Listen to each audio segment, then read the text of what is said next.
Hey guys, स्वागत है मेरे ये चैनल पर। मेरी ये फीली स्टोरी है। टू गाइस प्लीज सपोर्ट करें आप।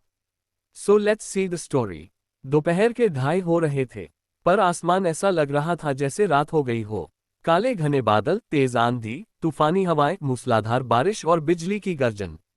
वहीं इन सब के बीच सुनसान सड़क पर चलती हुई एक अकेली लड़की, प्रकृति गर्ग। आज तो ऐसा लग रहा था जैसे मौसम भी प्रकृति के टूटे दिल की गवाही दे रहा हो। उसने एक साड़ी पहन रखी थी, हल्की गुलाबी रंग की, जो अब बारिश में भीगकर उसके बदन से पूरी तरह चिपक चुकी थी। उसका चेहरा, उसकी आंखें, उसका पूरा वजूद, सब कुछ टूट चुका था। उसकी आंखों से बहते आंसू बारिश की बूंदों में घुलते जा रहे थे।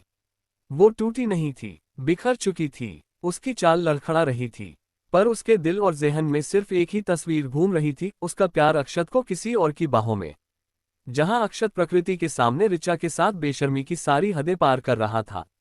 कितने लोगों ने उसे पहले ही चेतावनी दी थी, कितनी ही बार उसके दोस्तों और मम्मी पापा ने वीडियो भेजकर उसे सच दिखाने की कोशिश की थी, लेकिन प्रकृति ने हर चीज को झूठा समझा।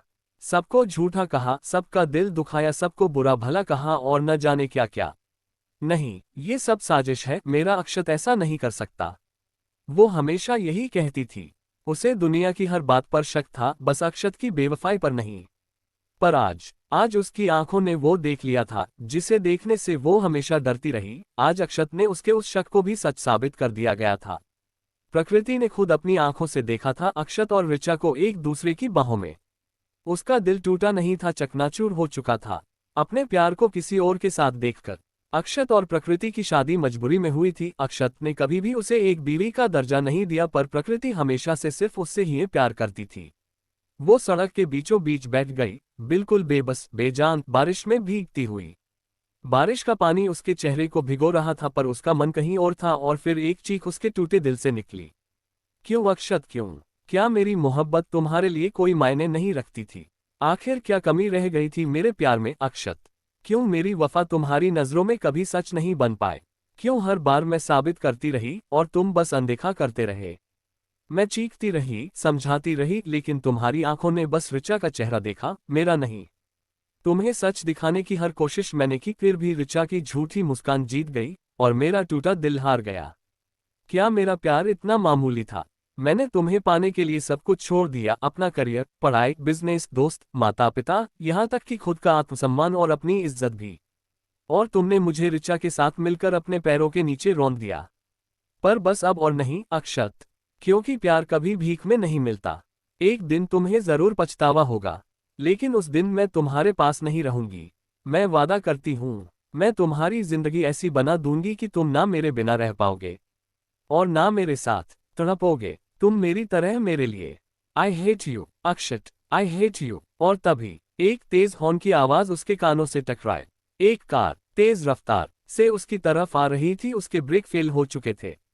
ड्राइवर लगातार हॉर्न बजा रहा था, लेकिन बारिश, चीख और टूटे मन के बीच प्रकृति ने कुछ नहीं सुना था। जब तक वो उठती, कार सीधे उससे टकरा गई। धड़ाम की आवाज के साथ उसका शरीर हवा में उड़ गया, फिर जमीन पर गिर पड़ा। खून की धार सड़क पर बह निकली और उसकी आंखें धीरे धीरे बंद होने लगी, व सांसें उखड़ने लगी। और ठीक उस पल उसकी आंखों के सामने उसके बड्डी मम्मी और देदा पापा की झलक आने लगी। उनकी गोद, उनका प्यार, उनकी डांट, उनकी ममता, सब कुछ एक एक करके याद आने लगा। और तभी एक सफेद कार उसके सामने रुकी। दरवाजा खुला। दो आदमी बारिश में दौड़ते हुए उसकी तरफ भागे। ये दोनों कोई और नहीं, उसके बड्डी और देदा थे। प्रकृति। उन्होंने उसके भीगे और खून से लथपथ शरीर को सीने से लगा लिया। हम यहाँ हैं बेटा, कुछ नहीं होगा तुझे। वो दोनों उसे कार में बैठाते हैं और हॉस्पिटल की तरफ भागते हैं। उनकी शर्ट्स उसके खून से भीग चुकी थी और दोनों की आंखों से आंसू झरझर बह रहे होते हैं। वो दोनों पिछले 2 घंटों से शहर भर में उसे पागलों की तरह ढूंढ रहे थे। फिर उन्हें बारिश में भीगा उसका फोन कहीं पर गिरा मिला, जिससे उन्होंने उसकी आखिरी लोकेशन ट्रेस की। जब वो दोनों वहां आ रहे थे, तब उन्हें कुछ दूर से एक काली कार तेजी से एक लड़की के पास आती देखी और वो दोनों पहचान गए कि वह कोई और नहीं, प्रकृति है।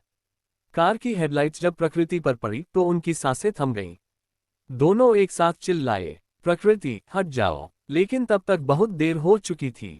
वही कार में प्रकृति थरथराती हुई धीमी आवाज में बुदबुदाई, सॉरी मम्मी, सॉरी पापा, मैं अच्छी बेटी नहीं बन सकी। सॉरी। For everything. और उसके साथ उसकी सांसें थम गईं। फिर भी दोनों उसे अस्पताल ले गए जाते के साथ ही अस्पताल के ऑपरेशन थिएटर में लाल बत्ती जल उठी। बाहर उसके बड्डी और देदा दीवार से टिके खून में सने रोते जा रहे होते थे। डॉक्टर भाग रहे थे, नर्सें चिल्ला रही थीं, हम कोशिश कर रहे हैं, लेकिन पेशेंट का रिस्पॉन्स नहीं मिल रहा होता है। सभी डरे हुए होते हैं क्योंकि वह लोग एशिया के टॉप बिजनेसमैन के सामने होते हैं और अगर उनके पेशेंट को कुछ भी हुआ तो शायद वह इस अस्पताल का नामो निशानी ही मिटा दे। तभी क्लियर डिफिब्रिलेटर की आवाज, क्लियर की आवाज के साथ ईसीजी मशीन पर सीधी लाइन खींच जाती है और प्रकृति की सांसें भी थम जाती है। वही उसके बड्डी और देदा तो जमीन पर धम से बैठ जाते हैं बेसुध से, जैसे उन्हें कोई होश ही नहीं है। पूरे शहर में एक ही खबर आग की तरह फैल रही थी, प्रकृति गर्ग की मौत। अखबार, टीवी, सोशल मीडिया, हर जगह उसकी दर्दनाक कहानी वायरल थी। अक्षत अपने घर पर एक फाइल लेने लौटा था, पर उसे क्या पता था कि वहां पर फाइल के साथ साथ उसकी जिंदगी का सबसे कड़वा सच भी उसका इंतजार कर रहा है। जैसे ही वो अपने कमरे की ओर बढ़ा, उससे कुछ अजीब सी आवाजें आने लगी और उसने देखा कि सामने का दरवाजा आधा खुला हुआ था और अंदर का मंजर उसकी रूह तक को झकझोर देने वाला था। अंदर उसकी पत्नी रिचा अपने कॉलेज फ्रेंड के साथ बिस्तर पर इंटीमेट हो रही थी। उनकी हंसी, उनकी हरकतें अक्षत के विश्वास को तार तार कर रही थी। रिचा हंसते हुए कह रही थी, उसे तो मैंने खूब बेवकूफ बनाया, क्या क्या नहीं किया मैंने उस प्रकृति को अक्षत की नजरों में गिराने के लिए। रिचा आगे बोलती है, मुझे पहले ही पता था कि प्रकृति कितनी इमोशनल है अक्षत को लेकर और बस मैंने उसी का फायदा उठाया और वो अक्षत भी उसे लेकर सीरियस हो रहा था, पर मैं ऐसा होने दे सकती थी क्या? मैंने ही अक्षत की बहन मीरा और खुद के किडनैप होने का प्लान बनाया, फिर प्रकृति पर सारा इल्जाम डाल दिया। अक्षत की मां को सीढ़ियों से मैंने ही धक्का दिया था और फिर नाटक किया कि मैं ही उनका ख्याल भी रख रही हूं। और ड्रग्स, वो भी मैंने ही दिए ताकि उन दोनों की रात से मैं अपनी कहानी लिख सकूं। अक्षत कितना मूर्ख है ना, मेरे एक झूठ पर उसने अपनी सारी प्रॉपर्टी मेरे नाम साइन कर दी। यहां तक कि उस रात जब वो नशे में प्रकृति के साथ था, मैंने एक बार कहा कि वो मेरे साथ था और उसने मान भी लिया।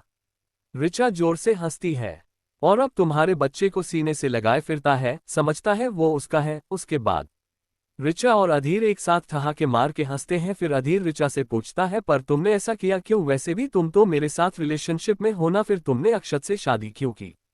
रिचा कहती है, बेबी अंडरस्टैंड यार, पैसे के लिए, और सेकंड थी कि उस अक्षत ने मुझे रिजेक्ट किया था, मुझे, और वह भी उस प्रकृति के लिए, तो उसके साथ यह सब तो मुझे करना ही था। हे दया आती है मुझे उस बेचारी प्रकृति पर, ना जाने कितनी बार उसने सच्चाई बताई, यहाँ तक कि उसके पैरों में गिर के गिड़गिड़ाई भी, पर अक्षत की आंखों पर तो मेरे प्यार की पट्टी बंधी थी। तभी दरवाजा पूरी तरह खुल गया। अक्षत की आंखें अब लाल थीं, दर्द, शर्म, क्रोध और पछतावे से भरी हुई। वह अपनी थायराय आवाज में बोला, मैं तुम्हें कभी माफ नहीं करूंगा। तुमने जो कुछ भी मेरे और मेरी प्रकृति के साथ किया है उसकी सजा तो तुम्हें आज और अभी मिलेगी। तुम्हें क्या लगा था कि तुम्हारा ये खेल हमेशा चलेगा? नहीं मिस रिचा, नहीं। इसी के साथ वह अपने गन से उन दोनों को शूट कर देता है। धाए धाए धाए, 2 गोलियां चली। रिचा और अधीर वहीं ढेर हो गए। फिर अक्षत अपने और प्रकृति के कमरे में गया। यूं तो उसने प्रकृति का सारा सामान घर से बाहर फेंकवा दिया था, पर उसे वहां पर प्रकृति की एक डायरी मिली जो कि शायद गलती से वही छूट गई थी।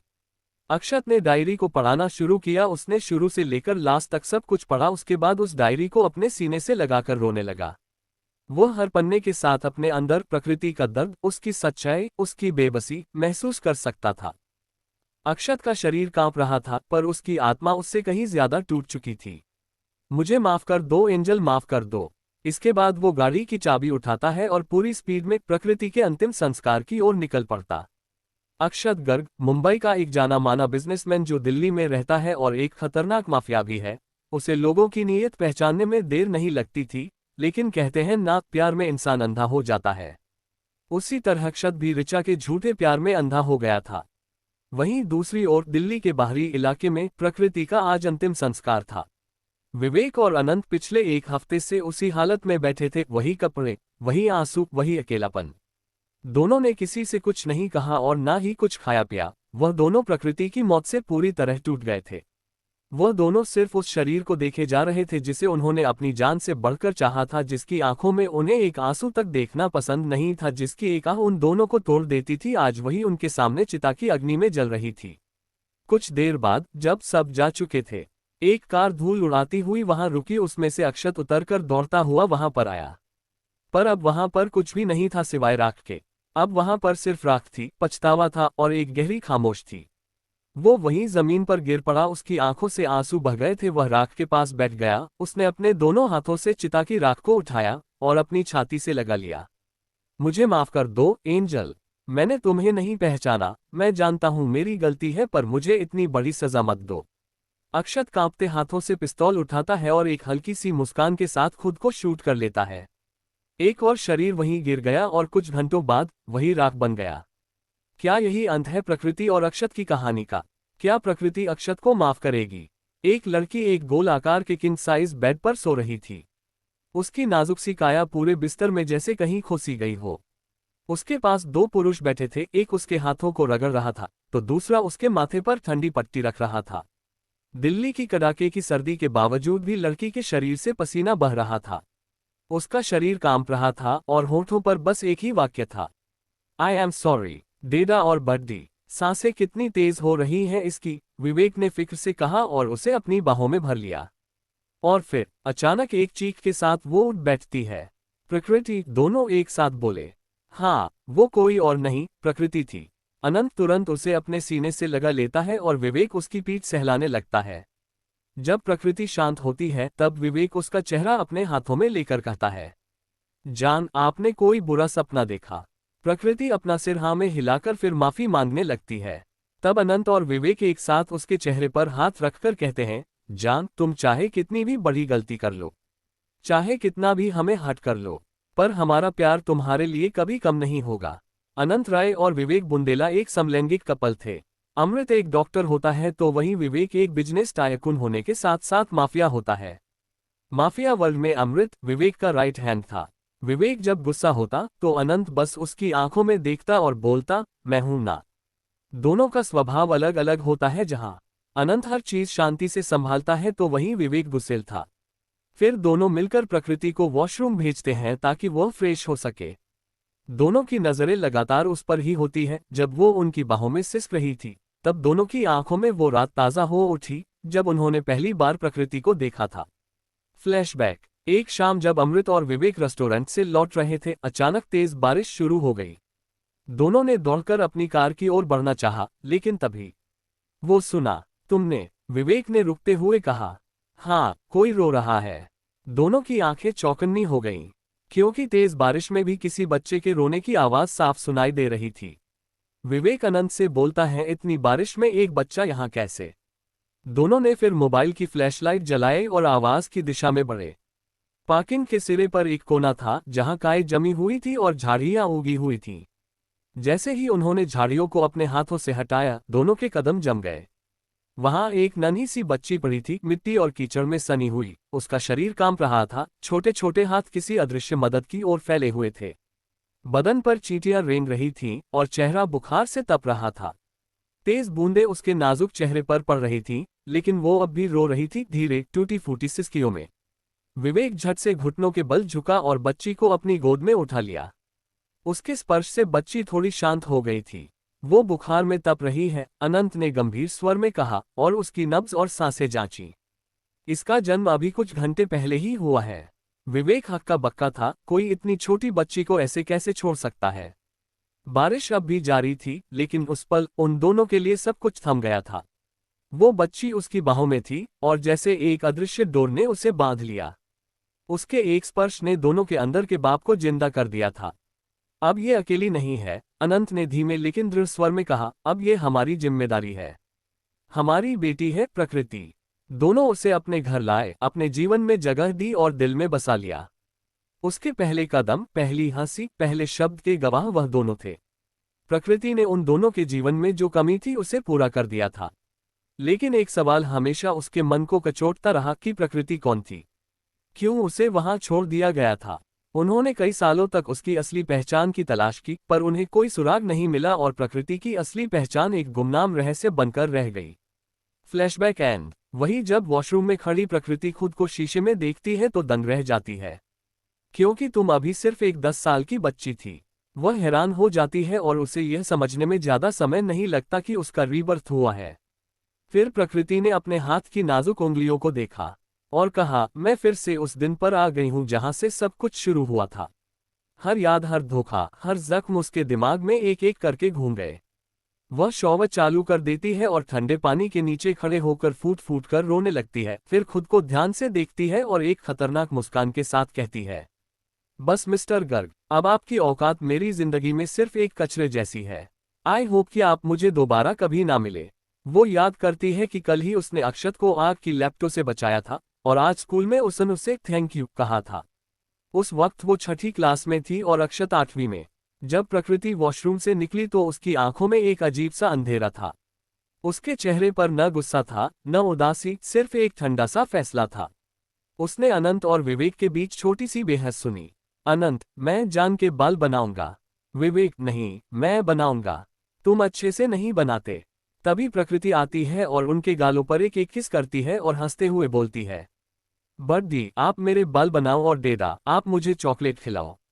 जब वो पूरी तरह तैयार हो जाती है तो कहती है, मुझे भी आप दोनों के साथ यूरोप चलना है। विवेक हैरानी से पूछता है, पर आप तो पिछले हफ्ते से यहीं रुकने की जिद कर रही थी। प्रकृति मासूमियत से जवाब देती है, अगर आप दोनों चले गए तो इतने बड़े घर में मैं अकेली कैसे रहूंगी। अनंत उसे गले लगाता है और कहता है, हाय मेरा बच्चा, इतना बड़ा कब हो गया। इसके बाद बिना किसी सवाल के वे उसी शाम यूरोप के लिए रवाना हो जाते हैं। वही एकेडमी इंटरनेशनल स्कूल, दिल्ली। काल्पनिक नाम।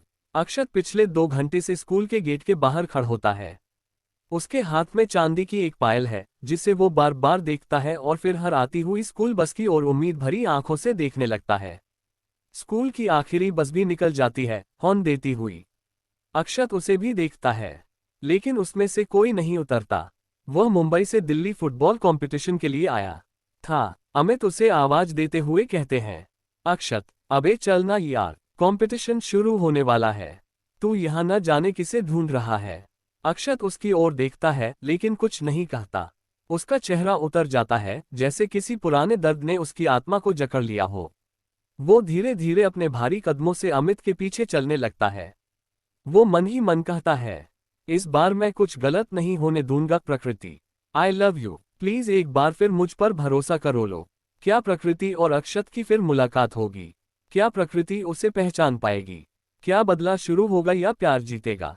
8 साल बाद black sworn international enterprises, Europe. एक ऊंची बिल्डिंग की 70वीं मंजिल पर सीईओ ऑफिस की खिड़कियों से यूरोप का सुनहरा ढलता सूरज नजर आ रहा था। वही कमरे में एक गहरी खामोशी थी, जहां बस हल्की सी सरसराहट और पेपर पलटने की आवाज सुनाई दे रही थी। वहां पर सिग्नेचर ब्लैक सूट में एक लड़की अपनी चेयर पर बैठी थी। उसकी आंखों पर गोल्डन रिम चश्मा था और हाथ में एक मोटी फाइल जिसे वह बहुत ध्यान से पढ़ रही थी। उसकी हर हरकत में अथॉरिटी और ग्रेस झलक रहा था और उसके डेस्क पर एक ब्लैक स्वान की क्रिस्टल मूर्ति रखी हुई थी जो कि उसकी पहचान थी। तभी फोन बजता है। वो बिना देखे कॉल उठाती है। दूसरी तरफ से आवाज आती है, मिस स्वॉन, सब कुछ रेडी है, आप नीचे आ जाइए। यह मिस स्वॉन की खुद की आवाज थी, एक क्लोन प्रूफ कॉल से, जो सुरक्षा के लिए लगी हुई थी और काफी ज्यादा एडवांस भी थी। वो हम कहकर कॉल कट कर देती है और बिना एक शब्द बोले अपनी दराज से एक काले रंग का मास्क निकालकर अपने चेहरे को ढकती है। फिर रिमोट से एक क्लिक करती है और ऑफिस का दरवाजा अपने आप खुल जाता है। जैसे ही वो बाहर निकलती है, सभी एम्प्लॉय खड़े होकर उसे ग्रीट करते हैं। Good evening miss sworn.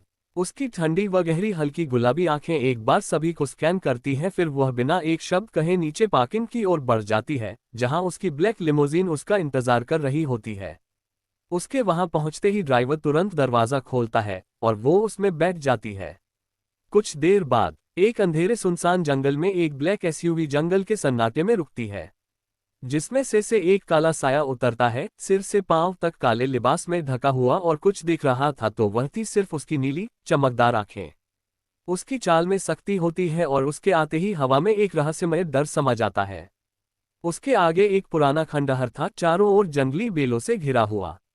खंडहर के अंदर से किसी आदमी की चीखें सुनाई दे रही थीं। वो साया जैसे ही अंदर दाखिल होता है, एक आदमी खून से लथपथ घुटनों के बल उसके पैरों में गिर जाता है और गिड़गिड़ाते हुए कहता है, मिस सायरन, मुझे माफ कर दो। वो डिजाइन मैंने उन्हें बेचा नहीं है, आप उन्हें वापस ले सकती हैं। बस मुझे जिंदा छोड़ दीजिए। वह साया कोई लड़का नहीं, एक लड़की थी। फिर वह आदमी एक चाकू निकालता है मिस सायरन पर आखिरी वार करने के लिए, और लेकिन तभी गर्जन। एक सफेद शेर, असली प्रशिक्षित जानवर, कूदकर उसे जमीन पर गिरा देता है और उसे एक अंधेरे कमरे में घसीट ले जाता है। थोड़ी ही देर में उसकी चीखें धीरे धीरे कमरे से आना बंद हो जाती हैं। लगभग सैम टाइम 1 घंटे बाद उस कमरे से सिर्फ वह सफेद शेर बाहर आता है। उसके पंजों और जबड़ों पर खून के हल्के धब्बे होते हैं। वो चुपचाप मिस सायरन के पास आता है और अपना सिर उसकी गोद में रख देता है। मिस सायरन उसके सिर पर हाथ फेरते हुए जैसे किसी बच्चे को दुलार रही हो कहती हैं, वेल डन फीनिक्स, पंछी फायर। फिर एक ठंडी, खूबसूरत लेकिन खतरनाक मुस्कान के साथ अपकी आंखों में एक चमक लिए कहती है, मिस सायरन का चेहरा देखना इतना भी आसान नहीं। और माफी, ये शब्द तो मेरी डिक्शनरी से सालों पहले ही मिट चुका है। वो पलटती है, शेर उसके पीछे चलता है और दोनों अंधेरे में विलीन हो जाते हैं। मिस सायरन अंडरवर्ल्ड की सबसे ज्यादा खतरनाक माफिया क्वीन, मुकुट जिसे दुनिया के सभी माफिया डरते हैं, जिसने सिर्फ 8 साल के अंदर ही ह्यूमन ट्रैफिकिंग, ड्रग्स जैसे अवैध चीजों का नामो निशान यूरोप से मिटा दिया था, जिसे आज तक किसी ने नहीं देखा, सिर्फ सुना है, तो वो है उसका नाम मिस सायरन। वही दूसरी और वीएपी मैंशन। रात के 11:50 हो रहे थे। कमरे में धीमी व शीतल चांदनी खिड़की से छनकर बिस्तर पर पड़ रही होती है, जहां पर एक लड़की बच्चों की तरह गहरी नींद में सो रही होती है। उसके लंबे काले घुंघराले बाल उसके चेहरे पर आ रहे होते हैं और उसकी दूध सी गोरी त्वचा चांद की चांदनी में चमक रही होती है, जो उसकी मासूमियत को और भी निखार देती है। तो यह है हमारी प्रकृति। ठीक तभी कमरे का दरवाजा धीरे से खुलता है और कमरे में 7 व्यक्ति दाखिल होते हैं, जिनमें से 2 होते हैं विवेक और अनंत, व उनके साथ 3 लड़के साहिल, अभिषेक, नितिन और 2 लड़कियां मीरा और अनाहिता। मीरा की गोद में एक 11 महीने का नन्हा सा बच्चा होता है, अर्नव। ठीक 12 बजे कमरे की सारी लाइटें एक साथ जल उठती हैं, एक मधुर जगमगाहट पूरे कमरे में फैल जाती है। अनंत शरारत से मुस्कराता हुआ प्रकृति की चादर को धीरे से खींच देता है। वहीं मीरा हंसते हुए अर्नव को धीरे से प्रकृति के बगल में लिटा देती है। और तभी सब एक साथ गाना शुरू करते हैं। स्वर, happy birthday to you, happy birthday to you, happy birthday dear Prakriti, happy birthday to you. स्वर, प्रकृति चौंक कर उठती है, पहले कुछ सेकंड के लिए हैरान, फिर उसकी आंखों में चमक और होठों पर एक बड़ी सी मुस्कान फैल जाती है। वह धीरे से उठती है और नन्हे अर्नव को गोद में ले लेती है, जो उसकी तरफ बिना पलके झपकाए निहार रहा था, जैसे वो उसके लिए पूरी दुनिया हो। वही विवेक और अनंत दोनों आगे बढ़कर उसे हल्के से गले लगाते हैं और उसके गालों पर स्नेह से चुंबन देते हैं। फिर मीरा और अनाहिता भी वही करती हैं। प्रकृति दोनों लड़कियों को आंखें घुमाते हुए देखती है, जैसे कह रही हो, अब बस भी करो। इस पर दोनों लड़कियां मासूम सी मुस्कान के साथ अपने दांत दिखाते हुए पीछे हट जाती हैं। फिर बारी आती है तीनों लड़कों की। अभिषेक, साहिल और नितिन एक एक करके प्रकृति के हाथों पर आदर और प्यार से किस करते हैं। नितिन हल्के अंदाज में चिढ़ाते हुए कहता है, फाइनली हमारी छोटी सी डॉल अब ऑफिशियली एडल्ट बन गई। प्रकृति आंखें तरेरते हुए कहती है, हर कोई जराफ नहीं होता मिस्टर गोयल। इस पर सभी जोर से हंस पड़ते हैं। साहिल पेट पकड़ते हुए बोलता है, यार किट्टू, अब तो केक काट दे ना यार, मेरे पेट में बड़े बड़े चूहे दौड़ रहे हैं। जिस पर अभिषेक उसकी टांग खींचते हुए कहता है, हम अगर इसका बस चले ना तो ये खुद ही केक काटकर सारा खुद ही खा जाए। इस पर साहिल का मुंह बन जाता है और सब फिर से हंस पड़ते हैं। फिर प्रकृति मुस्कुराते हुए केक काटती है और सबसे पहले अपने माता पिता को केक खिलाकर झुककर उनके पैर छूती है और उनका आशीर्वाद लेती है। फिर बारी बारी सभी एक एक करके उसे केक खिलाते हैं और प्रकृति भी सभी को खिलाना शुरू करती है। फिर जब वो अनाहिता को केक खिलाती है तो अनाहिता अचानक उसके गाल पर केक लगा देती है और हंसते हुए कहती है, यार बस अब जल्दी से तू एक बॉयफ्रेंड बना ले जो तेरे चेहरे पर रोज ऐसे ही केक लगाए। प्रकृति उसकी नाक पकड़कर खींचते हुए कहती है, पहले तू अपनी शादी कर, फिर मेरी चिंता करना। फिर वो नन्हे अर्नव को थोड़ा सा केक खिलाते हुए उसके कान में धीरे से कहती है, लिटिल प्रिंस, तुम्हें हमारी डील याद है ना? तुम्हें अपनी मम्मी मीरा और पापा अभिषेक को मेरी तरफ से बहुत सारा परेशान करना है, ओके? अर्नव उसकी उंगली कसकर पकड़ लेता है और एक प्यारी सी हंसी के साथ उसे देखता है। मीरा और अभिषेक एक साथ मुस्कुराकर बोलते हैं, बेटा तेरी भी शादी होगी फिर तुझे पता चलेगा। प्रकृति नखरे दिखाते हुए मुंह बनाकर कहती है, मुझे इतनी जल्दी नहीं है शादी नाम के समुद्र में डूबने की, so you guys carry on and enjoy. तभी साहिल चिल्लाते हुए कहता है, I am very excited Kittu. मुझे तो विश्वास ही नहीं हो रहा है कि तूने इंडिया जाने के लिए हाँ कर दिया और कल हम सभी इंडिया जा रहे हैं। नितिन तुरंत तंज कसते हुए कहता है, तू तो एक्साइटेड होगा ही ना, तुझे वहां तेरी गर्लफ्रेंड जो मिलने वाली है। बेफालतू में हमारी किट्टू के नाम का सहारा मत ले। सभी फिर से हंसी में डूब जाते हैं।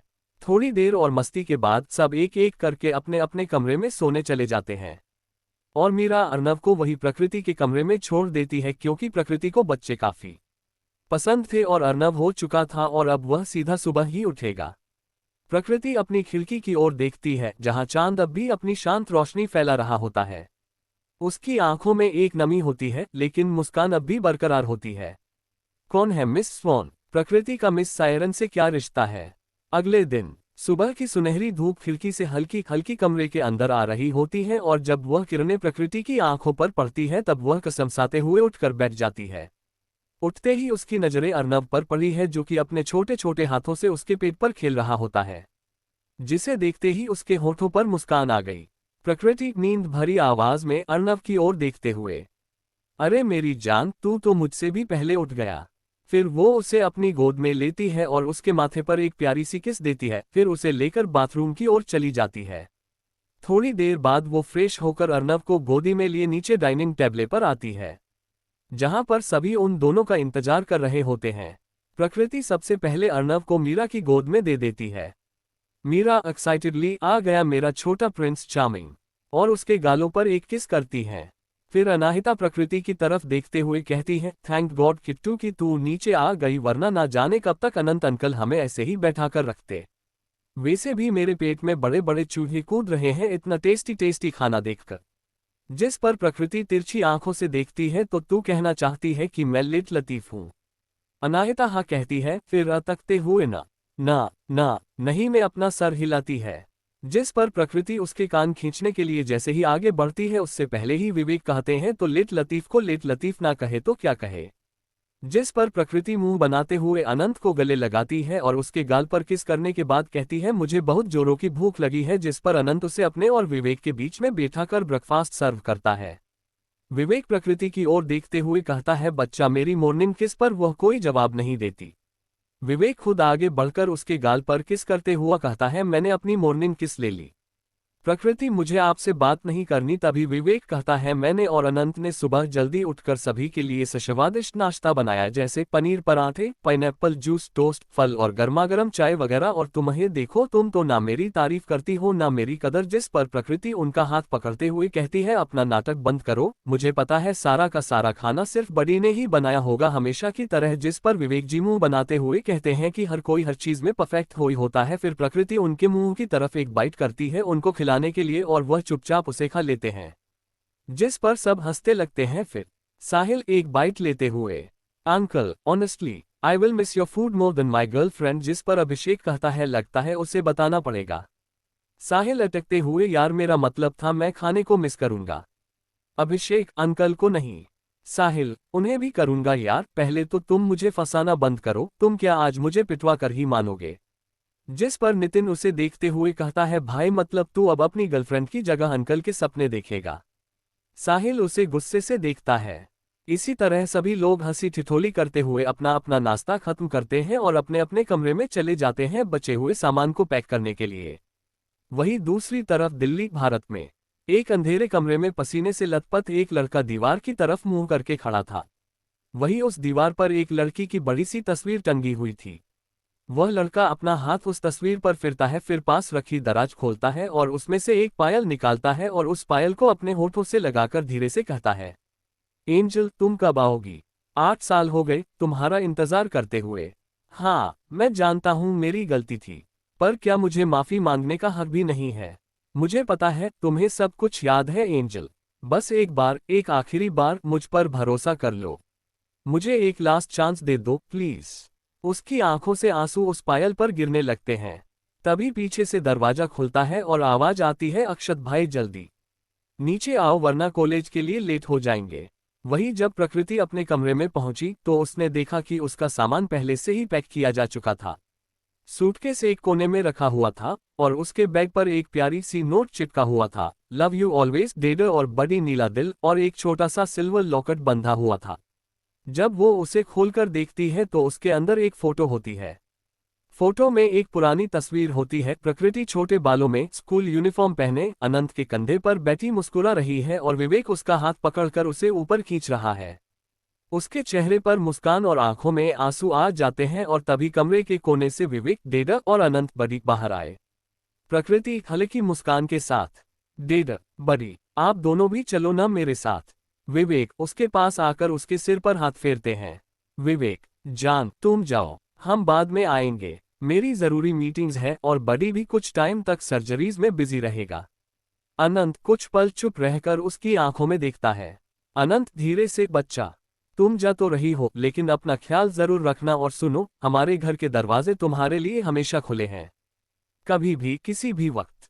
जिस पर प्रकृति सॉफ्टली बोलती है, आप दोनों जैसे पेरेंट्स हर किसी को नहीं मिलते, मैं बहुत लकी हूं कि मेरी लाइफ में आप दोनों हैं। प्रकृति उनकी बात सुनकर भावुक हो जाती है और दोनों का एक एक हाथ पकड़ लेती है। प्रकृति रूंधे गले से, मम्मी पापा, आप दोनों ही मेरी पूरी दुनिया हो, मेरी जिंदगी में आप दोनों की जगह कोई नहीं ले सकता। मैं इंडिया जा रही हूं सिर्फ उन सवालों के जवाब ढूंढने जो मेरे अतीत से जुड़े हैं, जो मेरी पहचान से जुड़े हैं। और इंडिया में वहां बहुत सा कचरा भी तो साफ करना है ना।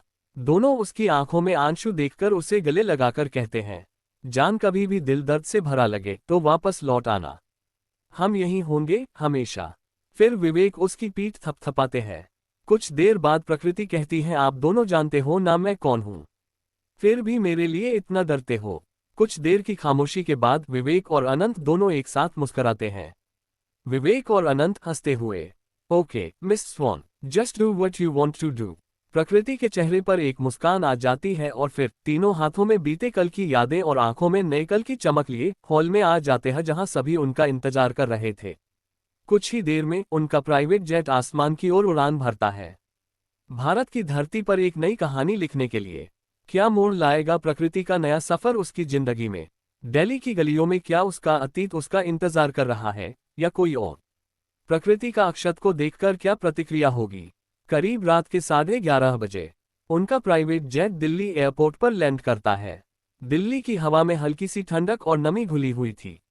जेट का दरवाजा खुलते ही सबसे पहले प्रकृति बाहर निकलती है। उसने ग्रे कलर की कैजुअल स्वेट पैंट और एक ढीली सी टी शर्ट पहन रखी थी। बाल खुले थे और आंखों में हल्की थकान के साथ एक अलग ही शांति भी झलक रही थी। वह अपने मन में अब शुरू होगा असली खेल मिस्टर अक्षत, खुद को तैयार रखना प्रकृति नाम के तूफान से बचाने के लिए। उसके पीछे थे मीरा, अनाहिता, नितिन, साहिल और अभिषेक, जिसकी गोद में छोटा सा अर्नव चैन से सो रहा था, जैसे दिल्ली की पूरी उड़ान उसी ने ड्राइव की हो। सभी की आंखें में नींद भरी थी और चलने की हिम्मत बस नाम भर की बची थी।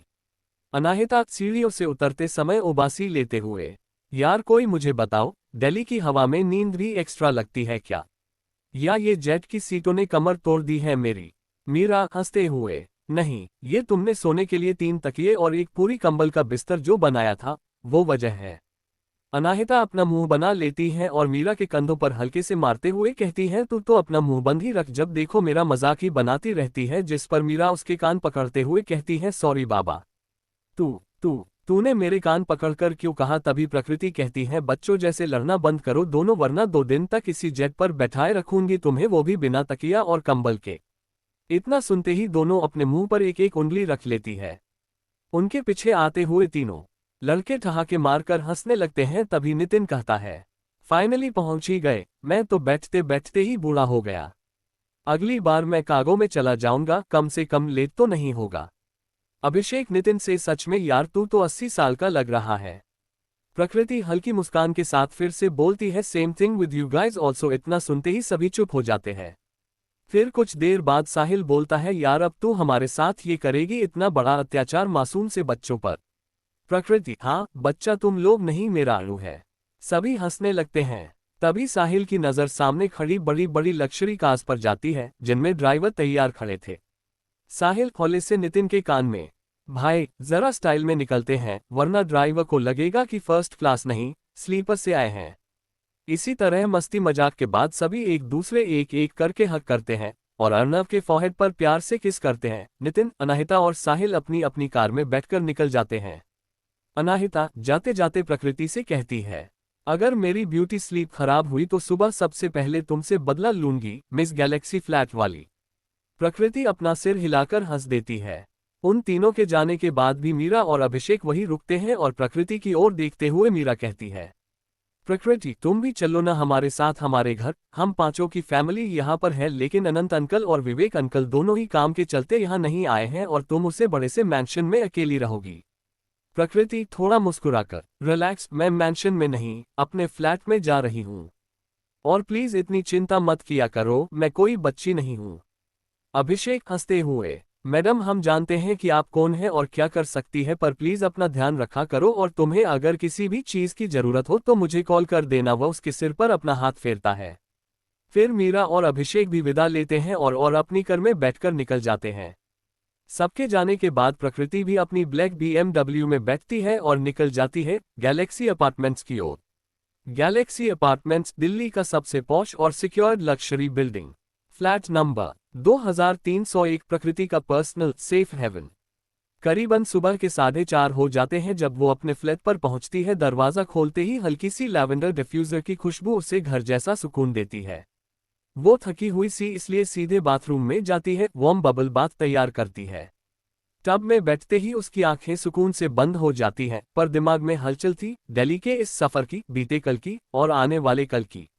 वह खुद को पानी के शांत करती है और कुछ देर बाद बाहर आती है, कपड़े बदलती है और अपने लिए fruit salad and cold coffee बनाती है और उन्हें लेकर अपने कोजी किंग साइज्ड बेड पर बैठकर खाने लगती है। तभी उसके फोन पर 2 नोटिफिकेशन आती है। एक में लिखा होता है, miss Swan, your business meeting with mister Raghuvanshi is scheduled on Friday at 3 PM और दूसरी में लिखा होता है, miss Prakriti, at what time I come to pick you. Prakriti के होठों पर हल्की सी मुस्कान आ जाती है। वो पहली नोटिफिकेशन पर थम्स अप भेजती है और दूसरी per day after tomorrow 9 AM type करती है। कोष्टक, वो काफी ज्यादा थकी हुई थी, इसीलिए अपना खाना खत्म करने के बाद वो अपने टेडी बियर को गले लगा के अपने सपनों की दुनिया में खो जाती है। उसने सोने के बाद वहां 2 परछाइयां आती है, उनके हाथों में एक स्वॉन का ब्रेसलेट था। दोनों एक एक करके प्रकृति के होठों को धीरे धीरे चूमते हैं ताकि वह जाग न जाए। फिर उस टेडी बियर को हटाकर उसके बगल में लेट जाते हैं, जिनमें से एक परछाई का हाथ उसकी कोमल कमर पर था तो दूसरी का उसके कपड़ों के अंदर उसके मुलायम ब्रेस्ट पर। 1 घंटे बाद वो दोनों परछाइयां पूरा कमरा पहले जैसा करके वहां से गायब हो जाती है। कौन थी ये दोनों परछाइयां? प्रकृति आखिर दिल्ली क्यों आई थी? प्रकृति का मिस्टर रघुवंशी से मिलने का असली मकसद क्या है? उन परछाइयों के जाने के आधे घंटे बाद प्रकृति की आंखें धीरे धीरे खुलती हैं। वह उनींदी सी आंखें मसलते हुए उठती है और एक प्यारी सी अंगड़ाई लेकर सीधा जिम चली जाती है। वैसे तो प्रकृति को जिम जाने की कोई जरूरत नहीं थी और न ही उसके कोई खास बॉडी गोल्स थे। वो तो बस खुद को फिट, एक्टिव और मेंटेन रखने के लिए रोजाना जिम करती थी। वह इतनी खूबसूरत थी कि जो भी उसे एक बार देख ले बस देखता ही रह जाए। उसकी हल्की गुलाबी आंखें, दूध सा गोरा रंग, कमर से नीचे तक लहराते घने काले घुंघराले बाल, 5'3" की हाइट और 55 किलो की कर्वी और चबी बॉडी, या यूं कहें तो पूरी की पूरी कयामत। लेकिन जितनी मासूम और शांत वह अपने देदा, बड्डी और दोस्तों के लिए थी, उतनी ही खतरनाक और चालाक वह बाहरी दुनिया और अपने दुश्मनों के लिए भी थी। 1 घंटे बाद वह कमरे में वापस आई, फ्रेश हुई और एक स्टाइलिश क्रॉप टॉप व बैगी जीन्स पहनकर कॉलेज के लिए तैयार हो गई। कार की चाबी उठाए और अपने सिग्नेचर कॉन्फिडेंस के साथ कॉलेज के लिए निकल पड़ी। कॉलेज गेट पर कॉलेज में प्रवेश करते ही सबसे पहले सबकी नजरें उसकी कार पर टिक गई, एक newly launched light brown colour की लग्जरी कार। लेकिन जैसे ही प्रकृति कार से उतरी, सबकी निगाहें बस उसी पर ठहर गईं। लड़के उसे अपनी गर्लफ्रेंड बनाने के ख्वाब देखने लगे, तो वहीं कुछ लड़कियां उसे देखकर जलने लगीं और कुछ तो मन ही बुदबुदाईं। इसके लिए तो हम लड़का बनने को भी तैयार हैं। लेकिन प्रकृति किसी की परवाह किए बिना सबको नजरअंदाज करती हुई कॉलेज के अंदर चली गई। उसके पीछे पीछे साहिल, नितिन, मीरा, अनाहिता और अभिषेक भी एक एक करके अंदर आते हैं। जैसे जैसे ये ग्रुप कैंपस में एंटर करता है, हर नजर उन्हीं पर टिकती चली जाती है। स्टूडेंट्स बस यही सोचते रह जाते हैं, ये लोग कौन हैं, कैसे दोस्ती करें, आखिर सोचे भी क्यों ना। ये सभी एशिया के टॉप 15 बिजनेसमैन के बच्चे थे। और प्रकृति तो खुद यूरोप के नंबर 1 बिजनेस टायकून की इकलौती वारिस। आज सिर्फ प्रकृति ही नहीं बल्कि उसके साथ आए पांचों दोस्तों का भी कॉलेज में पहला दिन था। भारत आने से पहले ही उन्होंने दिल्ली की टॉप रेप्यूटेड कॉलेज में एडमिशन ले लिया था और आज उन सभी का कॉलेज का पहला दिन था। संयोग से आज मंगलवार था, इसलिए उनके शेड्यूल में सिर्फ 2 क्लासेस थीं, सुबह 11 बजे से लेकर दोपहर 2 बजे तक। क्लासेस खत्म करने के बाद वो सब जैसे ही कैंटीन की तरफ बढ़ने लगे, तभी मीरा बोली, यार चलो ना मॉल चलते हैं, मुझे अर्नव के लिए कुछ टॉयज लेने हैं। वहां के फूड सेक्शन से हम सब कुछ खा भी लेंगे और कोई अच्छा है रोमांटिक मूवी भी देख लेंगे। सभी ने फौरन हामी भर दी। सभी दोस्तों का कॉलेज का पहला दिन काफी अच्छा बीता था। कुछ देर में सभी दोस्त मॉल पहुंचते हैं, जहां पर सभी की नजरें सिर्फ उन 6 लोगों पर होती है। सभी लड़के तीनों लड़कियों को और सारी लड़कियां तीनों लड़कों को तारने में बिजी होती है। तभी उनमें से एक लड़का बोलते हैं कि काश वह हल्की गुलाबी आंखों वाली लड़की एक बार मेरी तरफ नजरें उठाकर देख ले। एक लड़की बोलती है कि यार वह तीनों लड़के कितना हैंडसम है, भगवान जी प्लीज इनमें से किसी एक को मेरा बॉयफ्रेंड बना दो। वही सभी की बातों से बेखबर सभी अपनी ही मौज मस्ती में मॉल के अंदर आता है। मॉल के अंदर जाते ही मीरा और अभिषेक को छोड़कर बाकी सब फूड सेक्शन की ओर चले गए। वहीं मीरा और अभिषेक टॉय सेक्शन की तरफ बढ़े। मीरा बड़े प्यार से अर्नव के लिए टॉय सिलेक्ट कर रही थी और अभिषेक उसका साथ दे रहा था। टॉय शॉपिंग के बाद वो दोनों भी फूड सेक्शन में बाकी ग्रुप से जा मिले। थोड़ी मस्ती और खाने पीने के बाद सब मॉल के थिएटर हॉल में मूवी देखने के लिए चले गए। फिल्म शुरू होती है, अंधेरा छा जाता है, सब अपनी सीट पर बैठते हैं। प्रकृति बीच की सीट पर है, दाएं मीरा बाएं अनाहिता। लेकिन उसकी आंखें स्क्रीन पर नहीं थी। वो फिल्म देख रही थी लेकिन उसका दिमाग कहीं और था। पर हर बार जब कोई सीन रोमांटिक होता, उसकी आंखें थोड़ी नम हो जाती, जैसे कोई भूली हुई याद सामने आकर फिर से सांस ले रही हो। उसकी आंखें एक सीन पर टिक जाती हैं जहां हीरो हीरोइन को लव कहकर पुकारता है। फिल्म खत्म होने के बाद वे सब बाहर निकलते हैं, लेकिन प्रकृति एक पल को रुक जाती है। वह स्क्रीन की ओर देखती है और मन में बुदबुदाती है, कभी मैं भी चाहती थी कि वो मुझे लव कहकर बुलाया। फिर एक तीखी मुस्कान के साथ वहां से चली जाती है। बाहर आते ही मीरा परेशान होकर, अरे मैं अपना पर्स वहीं भूल आई। टॉय सेक्शन में चारों मना कर देते हैं वापस जाने से, लेकिन प्रकृति तैयार हो जाती है। ठीक है, मैं जा रही हूँ, तुम लोग अपनी विचित्र प्राणियों सी शक्लें बनाना बंद करो। वो हंसते हुए पर्स लेने जाती है और पर्स मिल जाने के बाद लिफ्ट का इंतजार करने लगती है। एक लिफ्ट में भीड़ ज्यादा होती है तो वो बगल वाली प्राइवेट लिफ्ट में चली जाती है, बिना ये जाने कि ये सिर्फ खास लोगों के लिए है। अंदर पहले से 4 आदमी होते हैं। उनमें से 2 बेहद आकर्षक पुरुष थे, एक ब्लैक 3 पीस सूट में और दूसरा ग्रे सूट में। जैसे ही प्रकृति लिफ्ट में चढ़ती है, उसे किसी चीज से ठोकर लगती है और वो गिरने ही वाली होती है कि 2 मजबूत हाथ उसे थाम लेते हैं। एक हाथ उसकी पतली कमर को थाम लेता है जो उसके क्रॉप टॉप से झलक रही थी, तो वहीं उसका दूसरा हाथ दूसरे पुरुष के हाथ में जा चुका होता है। उन दोनों आदमियों के हाथों में स्वान का ब्रेसलेट था। कुछ पल के लिए वक्त थम सा गया। तीनों की नजरें एक दूसरे में डूब चुकी होती है। एक गहरा रहस्यमय और खामोशी भरा जुड़ाव होता है तीनों के बीच। लेकिन जैसे ही लिफ्ट खुलती है, प्रकृति झटके से खुद को अलग करती है और बिना पीछे देखे बाहर निकल जाती है। वह दोनों आदमी अपने हाथों को देखकर मुस्कुरा देते हैं और एक साथ कहते हैं, बहुत जल्द आप हमारी बाहों में होंगी मिस स्वान उर्फ प्रकृति राय बुंदेला। जैसे ही प्रकृति वापस सभी दोस्तों के पास पहुंचती है, अनाहिता उसकी ओर आंखों में शरारत भरकर देखती है। जब प्रकृति लौटती है तो अनाहिता चुटकी लेते हुए कहती है, रास्ते में जिज्जू मिल गए थे क्या किट्टू, जो इतनी देर हो गई? प्रकृति ने मजाक में जवाब दिया, और नहीं तो क्या, तुझे नहीं पता, मैं तो उन्हें किस करके ही आ रही हूँ। टाइम का पता ही नहीं चला मुझे उन्हें किस करने में। अनाहिता ने आंखें फैलाते हुए कहा, तो मिलवा दे जिज्जू से। चल मिलवाती हूँ, कहते हुए प्रकृति ने उसके कान खींच लिए। नहीं प्रकृति, मैं तो बस मजाक कर रही थी, छोड़ दे यार प्लीज प्लीज। सब हंसते हंसते बाहर निकल जाते हैं। अंत में सभी अपने अपने मेंशन की ओर लौट जाते हैं। वह दोनों आदमी कौन है? क्या प्रकृति उन्हें जानती है? बहुत जल्द तुम हमारी बाहों में होगी से वह दोनों क्या कहना चाहते थे? एक कमरा जिसमें धीमा सा रोमांटिक म्यूजिक बज रहा था, मोमबत्तियों की नर्म रोशनी हर कोने को सुनहरा बना रही थी और गुलाबों की खुशबू हवा में घुली हुई थी। वही उस कमरे के बीचों बीच अक्षत अकेले ही कपल डांस कर रहा था। उसकी आंखें बंद थीं, लेकिन उसके जहन में बस एक ही चेहरा था, प्रकृति का और उसकी वो हल्की गुलाबी आंखें जिसमें अब वो हमेशा खोए रहना चाहता है। वो अपनी कल्पना में प्रकृति को थामे हुए धीमे धीमे नाच रहा था, जैसे वो सचमुच उसकी बाहों में उसके साथ हो, जैसे वक्त ठहर गया हो और वो पल कभी ना खत्म हो।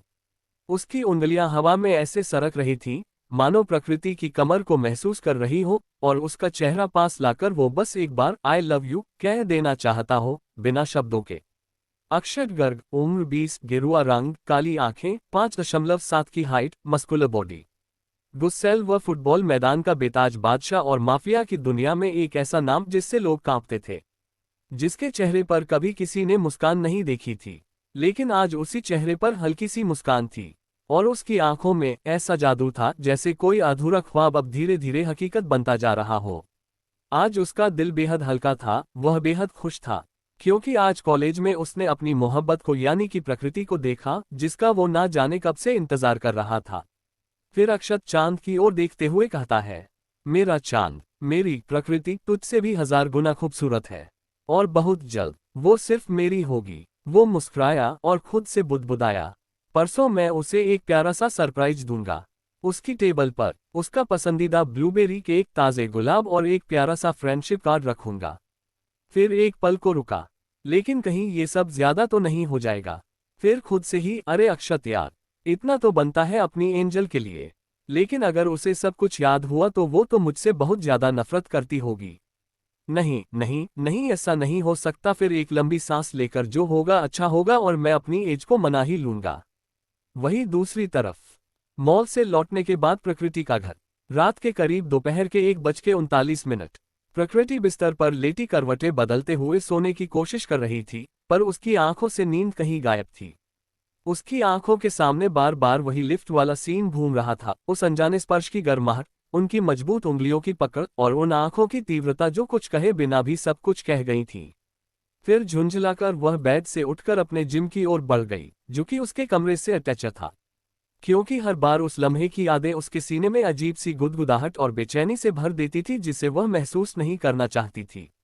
रात के 4 बजे तक पसीना बहाने के बाद थक हारकर वह अपने कमरे की बालकनी में लगे झूले पर लेटकर खुले आसमान को देखती रहती है, और न जाने कब उसकी आंखें लग गई।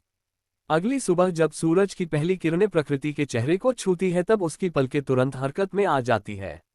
वह धीरे धीरे अपनी आंखें खोलती है और एक गहरी सांस लेती है। कल रात मेरे साथ हुआ क्या था, उसने खुद से बुदबुदाया। वो कुछ देर वहीं लेटी रही, सुनसान सुबह में बस अपनी धड़कनों को सुनते हुए। फिर अचानक से उठकर अपने कमरे की ओर चल देती है और आईने के सामने खड़ी होकर खुद से कहती है, याद रख प्रकृति, love is just a chemical confusion. ये सब बेकार के इमोशंस हैं और कुछ नहीं। मैं अब किसी के लिए नहीं टूटूंगी, कभी नहीं। फिर एक ठंडी मुस्कान के साथ खुद को देखती है और फुसफुसाती है, चलो अब अपने नए सफर के लिए तैयार हो जाओ प्रकृति। इन 8 सालों में प्रकृति ने खुद को पूरी तरह से बदल डाला था। Hacking, shooting, horse racing, gaming जैसी कई ट्रेनिंग्स ली थी। अपने मम्मी पापा और दोस्तों के लिए वो आज भी वही प्रकृति थी, लेकिन दुनिया के लिए एक रहस्य, मिस स्वॉन। ब्लैक स्वॉन नाम की एक international luxury sports car company की सीईओ, जिसे आज तक किसी ने नहीं देखा था, और वो सीईओ कोई और नहीं, खुद प्रकृति ही थी। कुछ देर बाद वह वॉशरूम से बाहर आकर उसने नी लेंथ सॉफ्ट पिंक ड्रेस पहनी, बालों की हाई पोनीटेल बनाए और होठों पर न्यूड ग्लॉस लगाया, और ब्रेकफास्ट की जगह सिर्फ एक ग्लास मिक्स्ड फ्रूट जूस पीते हुए अपने फोन की स्क्रीन को चेक किया। फिर बैग उठाया और लिफ्ट से नीचे बिल्डिंग के ग्राउंड फ्लोर पर उतर आए। जैसे ही वह दोबारा अपनी नजरें फोन की स्क्रीन पर गड़ाती है, तभी सामने से एक आदमी उसकी ओर आता है, जिसके हाथों में एक खूबसूरत सा लोटस बोके था और प्रकृति की एक फोटो। वो आदमी हल्के स्वर में बोला, हेलो मिस प्रकृति। प्रकृति ने सिर उठाकर उसकी ओर देखा। उसने बेहद सामान्य से कपड़े पहने थे, ना कोई दिखावा, ना कोई पहचान, ना ही चेहरे पर कोई जानी पहचानी भावभंगिमा। वह आदमी बोके प्रकृति के हाथों में थमाकर चुपचाप आगे बढ़ा, प्रकृति के लिए कार का दरवाजा खोला। वह उस कार को काफी ध्यान से दिखाती है, क्योंकि दिखने में वह कार मामूली सी थी, लेकिन उसके फीचर्स कमाल के, और खुद भी ड्राइवर सीट के बगल वाली सीट पर जाकर बैठ गया। प्रकृति ने भी कुछ नहीं कहा, क्योंकि वह समझ गई थी कि वो व्यक्ति एक बॉडीगार्ड है। फिर वह भी बोके लेकर पीछे की सीट पर जाकर बैठ गई। उसके चेहरे पर कोई भाव नहीं थे, ना खुशी, ना हैरानी और ना ही डर। बस था तो सिर्फ एक अजीब सा ठहराव। पर वो आदमी बार बार रियर मिरर से उसे देख रहा था, जैसे न जाने क्या ढूंढ रहा हो। फिर प्रकृति ने अपनी आंखें बंद कर ली, सिर पीछे टिका लिया और खुद में डूब गई। Flashback start. ठीक आज से 3 महीने पहले प्रकृति की लैपटॉप स्क्रीन पर एक अननोन ईमेल आया। उस ईमेल में एक डीएनए रिपोर्ट का लिंक था। प्रकृति ने जैसे ही वह रिपोर्ट खोली, उसकी आंखें स्क्रीन पर जम गईं।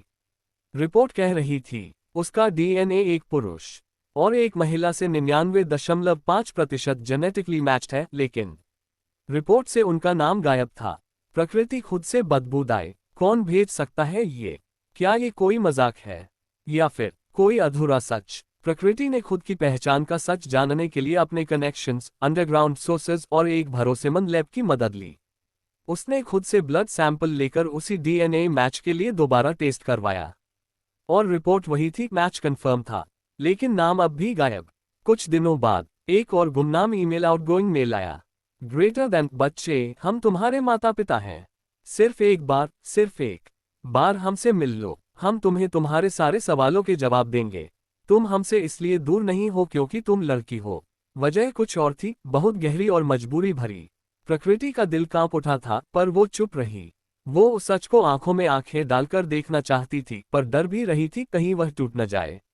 उसकी आंखों के सामने उसके बचपन के विवेक और अनंत के साथ बिताए सारे पल आ गए।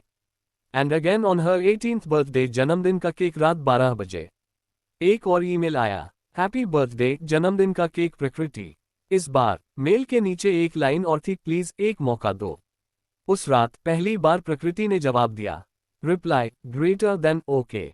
फिर जब प्रकृति ने विवेक और अनंत से सब कुछ डिस्कस किया और पूछा कि क्या वे कुछ जानते हैं, तब विवेक ने उसकी आंखों में देखकर गहरी सांस लेते हुए कहा, विवेक बेटा, शायद अब तुम्हें जाना चाहिए। खुद को जानना भी जरूरी होता है। जितना हो सका हमने किया, लेकिन अब वक्त है कि तुम अपने जवाब खुद ढूंढो। Flashback and. अब प्रकृति ने अपनी आंखें खोली और कार से बाहर देखने लगी, पर अतीत के सवाल अभी भी उसके जेहन में थे। क्या ये सफर उसे उसकी सच्चाई तक ले जाएगा? कहाँ जा रही है प्रकृति? किससे मिलने वाली है वो? और क्या वो अपने असली माँ बाप को माफ कर पाएगी? कैसी रहेगी अक्षत और प्रकृति की पहली मुलाकात? आज के लिए BSS इतना ही। दोस्तों, और मेरी ये स्टोरी को सपोर्ट जरूर करें। फिर मिलते हैं दोस्तों, बाय।